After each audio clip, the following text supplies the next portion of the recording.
Hello friends, very good morning. Once again, I am in front of you just taking a new video lecture transport of gases. So how does transport of gases takes place? So blood is the medium of transport for oxygen and carbon dioxide. Dear friends, about 97% of oxygen is transported by RBC in the blood. So 97% of oxygen transport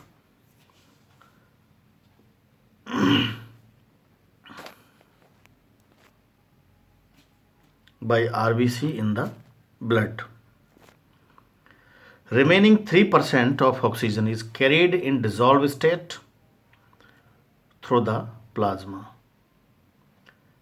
So nearly 20 to 25% of carbon dioxide is transport by RBC, whereas 70% of it is carried as bicarbonate.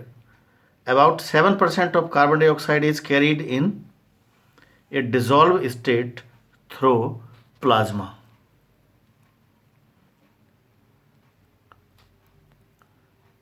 Through this three-dimensional image, you can see the transport of gases. So carbon dioxide takes place in the form of bicarbonate ions.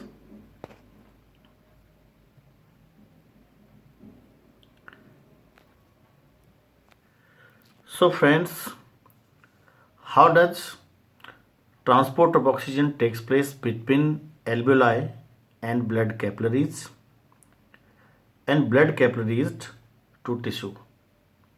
So first of all, just you noted these bluish color or maybe sky blue color dots.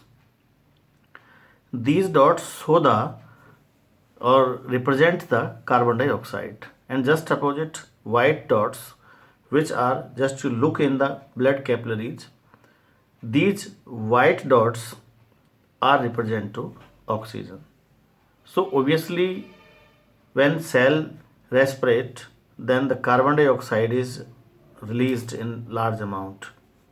So tissue to blood capillaries, most of the carbon dioxide released through this picture, and oxygen from alveoli to release into the blood capillaries. So dear friends, next we come to the point, how does transport of oxygen takes place? How does transport of oxygen takes place? Earlier we had discussed about 97% oxygen is transported by RBC in the blood, and 3% of oxygen is carried in a dissolved state through the plasma. So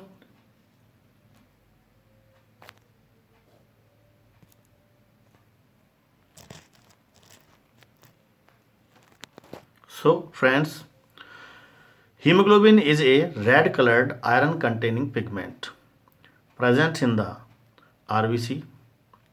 So oxygen can bind with hemoglobin in a reversible manner to form oxyhemoglobin.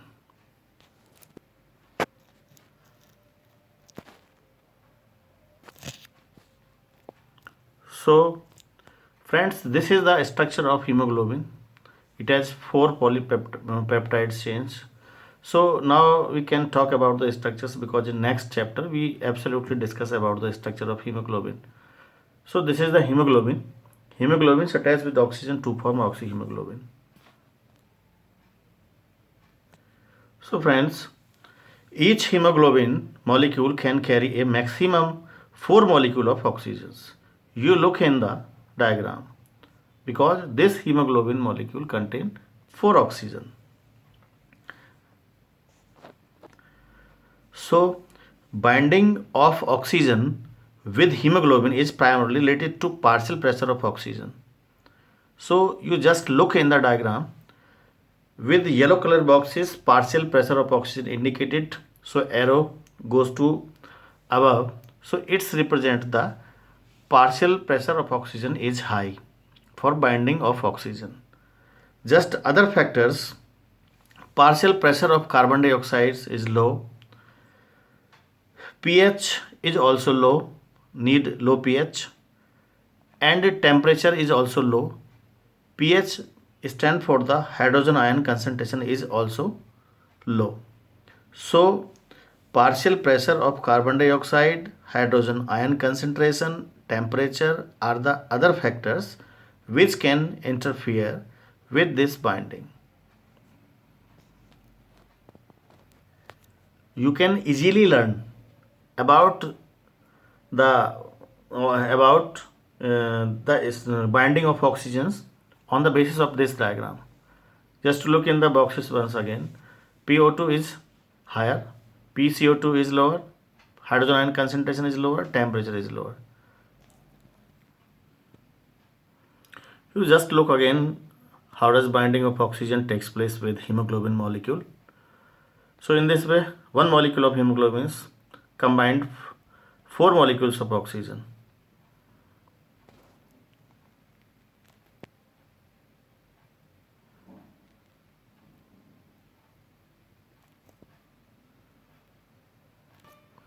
So a sigmoid curve is obtained when percentage saturation of hemoglobin with oxygen is plotted against the PO2. This curve is called dissociation curve. So this curve is called as dissociation curve and is highly useful in studying the effects of factors like PCO2, hydrogen ion concentration on binding of oxygen with hemoglobin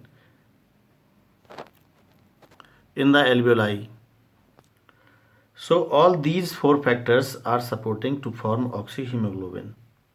Whereas in the tissues where low PO2 mean low partial pressure of oxygen, high partial pressure of carbon dioxide and high hydrogen ion concentration and higher temperature exist, the conditions are favorable for dissociation of oxygen from the oxyhemoglobin. So this clearly indicates the oxygen gets bound to hemoglobin in the lung surface and gets dissociated at the tissues. So these at the tissues, and every 100 ml of oxygen blood can deliver around 5 ml of oxygen the tissue under normal physiological conditions. So this here diffusion of oxygen takes place from capillaries to tissue. When oxyhemoglobin diffused oxygen to tissue, so these are 4 conditions are necessary here. One factor is low, that is partial pressure of oxygen. Partial pressure of carbon dioxide is high, higher ion of hydrogen ion concentration and high temperature. So these 4 factors are necessary for diffuse oxygen from capillaries to tissue. Mean to say that oxyhemoglobin convert into hemoglobin here.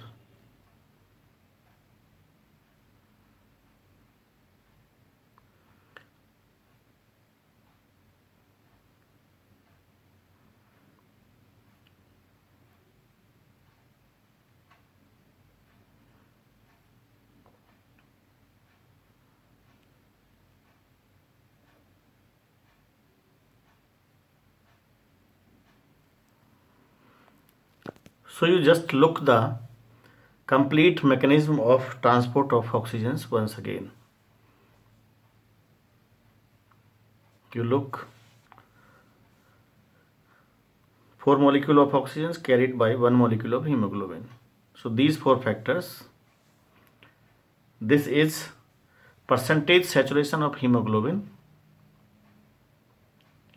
oxygen dissociation curve, that is called as oxygen dissociation curve.